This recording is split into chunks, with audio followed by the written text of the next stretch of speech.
Did you vote for mandatory ID and mandatory digital ID cards or whatever they're going to call them? Because I didn't see it in Labour's manifesto. Did you? I don't think so. This isn't just about convenience or efficiency. This is about power. It's about power, control, and a massive payday for Starmer's corporate cronies. We're talking billions of pounds in contracts for companies with very interesting connections to the heart of government. So let's paint a picture of how we got here, because the story starts with panic, polling and political desperation. Starmer announced the digital ID scheme on September the 25th or 26th, and the timing is no coincidence. Labour's position on immigration has become what political observers call untenable. YouGov polling shows that 71% of voters believe Starmer is handling immigration badly. That includes 50% of Labour's own supporters. And here's the kicker. Reform UK has surged to a record 35% in polling, more than double their 2024 election performance.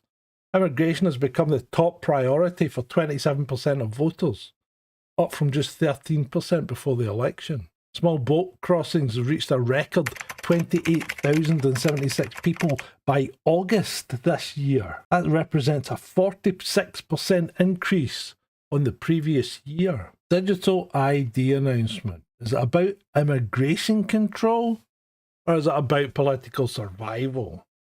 I know what my instincts are telling me. And there's more to it than that as well, because there's the dead cat. What does our desperate Prime Minister do? He reaches out for the political equivalent of the dead cat. He throws something controversial on the table to change the conversation.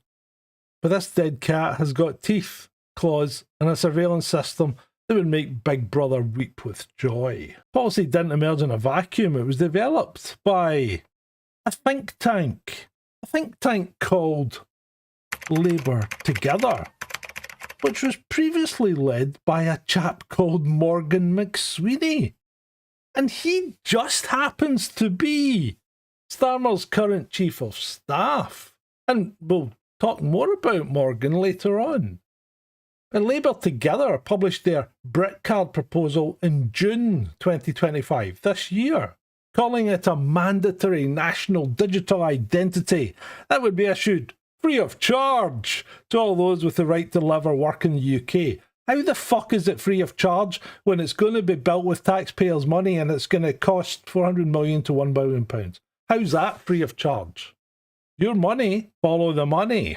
Well, the UK digital identity market comprises 266 firms currently, generating 2.1 billion annual revenue, with 10,246 full-time equivalent employees. That's FTE for those that use those fancy terms. The implementation of mandatory digital ID will significantly expand this market, with development costs estimated between 140 to 400 million, according to Labour Together. That's just the development costs. And who's positioned to win these contracts? Well, let me introduce you to the potential benefactor. iProve Limited emerges as the front runner at the moment, actually.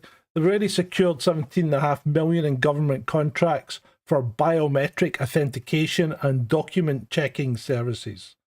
Their technology is already used by the UK Home Office for the EU settlement scheme, processing over 4.2 million applications.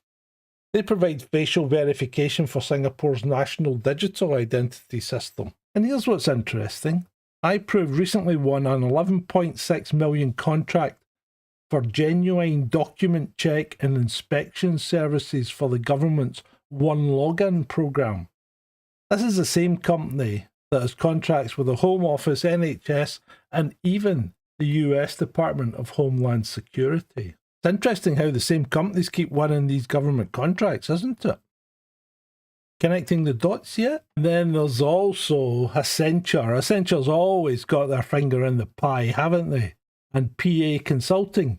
They've established positions through One Login contracts worth 9.5 million and 27.5 million respectively. Deloitte has secured 14.5 million in contracts for mobile app development. Experian, the credit reference agency, holds multiple contracts totaling 18.1 million for identity fraud checks. But wait, there's more. The secondary beneficiaries include Yoti Limited, YOTI, which already provides government-certified digital ID services and has achieved PASS accreditation for age verification. GB Group plc operates multiple identity verification services and works with major UK banks. Credas Technologies has achieved 52% market penetration in the UK housing transaction market. And then, from a training perspective,